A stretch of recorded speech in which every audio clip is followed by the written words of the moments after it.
öeldud, et 30 ja natuke peal on meil põhikarjas, läbi käinud on üksjagu neid ja siis ütleme, meie ise alustasime 6 aastat tagasi 2 kitse ja 4 tallega. Jah, nii et 2 suurt täiskasvanud kitse ja 4 väikest alla. Ja siis sealt on nüüd kasvanud me kari tasapisi ja oma teadmised on kasvanud loomaarstide peale, ütlen kohe ära, ei tasu eriti loota, sest nende, ütleme, selline väljaõpe ja koolitus algab ikkagi, ütleme, heal juhul seast, enamasti ikkagi veisest. Jah, veised ja vahele määra lobust. Jah, et tuleb ise uurida ja vaadata. Teiste kitsekasvatajate käest küsida. Jah, et kui kellelgi on mingid probleemid, siis võib vabalt meie poole pöörduda, räägime oma kogemustest, mida ja kuidas neid kasvatada. Ja ütleme, kui alguses nad olid meil, ütleme, 2 kitse ja 4 talle olid, ütleme, kuskil 10 ruutmeetril. No me lihtsalt laudast täitsime väikse osa nende. Ja siis ütleme, praegu kulub siis vastavalt neile siis kuskil nii 75 ruutu umbes. Aga ühte kitse ma kindlasti ei soovita. Kits on karjaloom, et ta ei taha üksi olla. Et ta ikka tahab olla 2 vähemalt. Et 2 kitse ja sokud on niimoodi, et no kisasta meil ka ringi meeldib joosta, eks ole. Et soku võib küla pealt ka saada. Et niimoodi, et noh, sokud käivad külas või tuuakse meile külla niimoodi. Tähendab, kitsed viiakse soku juurde, sellepärast muidu kui sokk läheb uude kohta, siis ta hakkab seal uudistama ja siis tal pole aega sigimistoimingutega tegutseda. Aga nüüd ütleme niimoodi, et sokku otseselt ei pea kohe ostma selles mõttes. Jah, et sokku ei pea ostma. Jah, et sokku saab ikka kuskil lähikonnas on keegi, kelle juurde saab viia. Et ütleme 2 kitse ja muidugi kevadel on lihtsam võtta, siis põhiline, mis peab alustama mõtlema, et kuidas kits kinni hoida. Et kits kärneriks on väga õige. Et lillepeenrad on kadunud, marjapõõsad on siis ära neritud ja unapuudud tüved ka.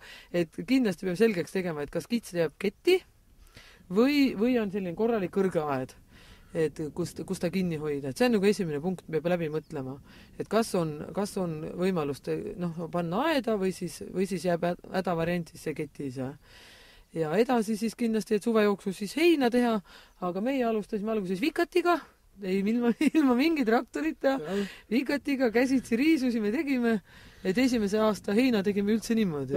Esimese ja teise aasta hein tuli sedaviisi, siis sai juba küla pealt traktor tellitud, niimoodi niitma.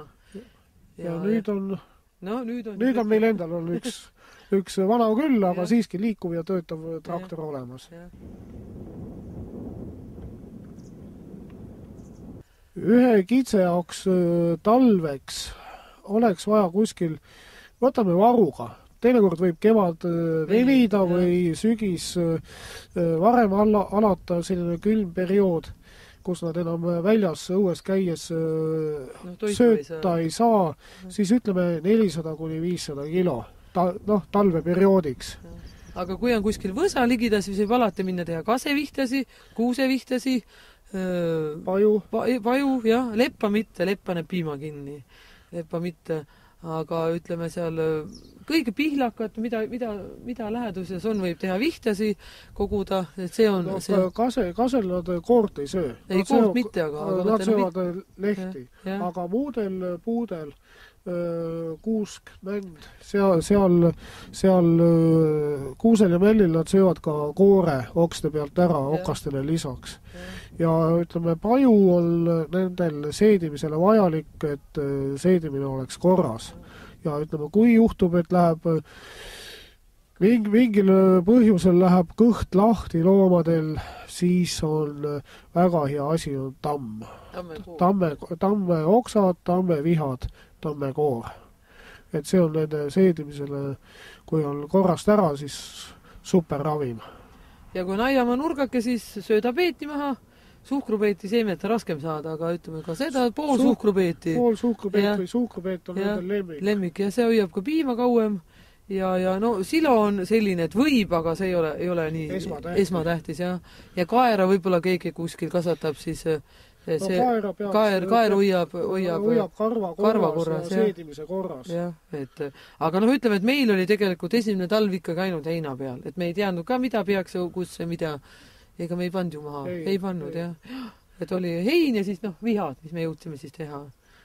Et selline, jah, aga toodangut tuli ka vähem, aga järgmine aasta sai juba siis söödapeeti pandud ja silos hakkasime alles vist, ma ei tea, 5. aastal või? 3., 4. aastal. Jah, alles, jah, nii et...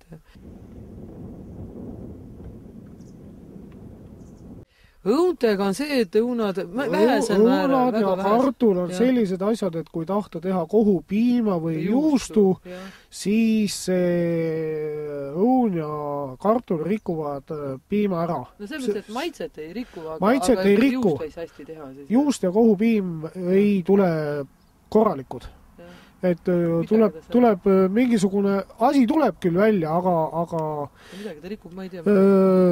Ta rikub ilmselt valgustruktuuri või midagi sellist rikub ära, et piim ei ole selline, millest saaks siis seda toodet teha, kas või iseendale.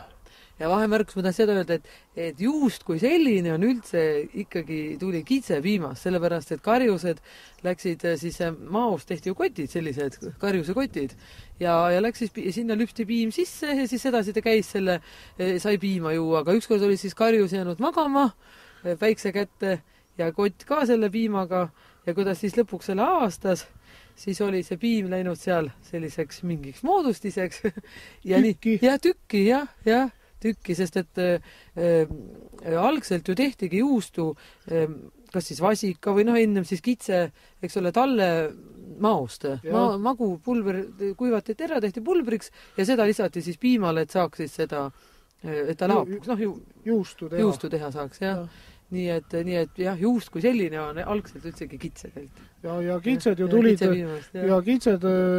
tulid ju, ütleme, inimesele, ütleme, koduloomana kasutusse ju kohe peale koera. Koer on kõige esimene, siis tuli kits, siis oli tükk vahet, vist oli siga. Ja koer. Veis oli üks hilisemaid, ütleme, kodustamisobjekte loomade poole pealt.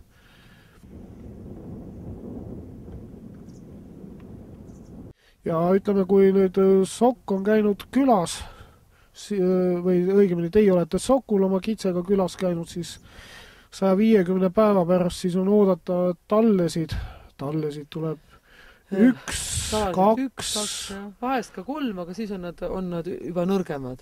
Ja, et mida suurem on tallede arv poegimisel, seda väiksemad talled ja nõrgemad talled tulevad.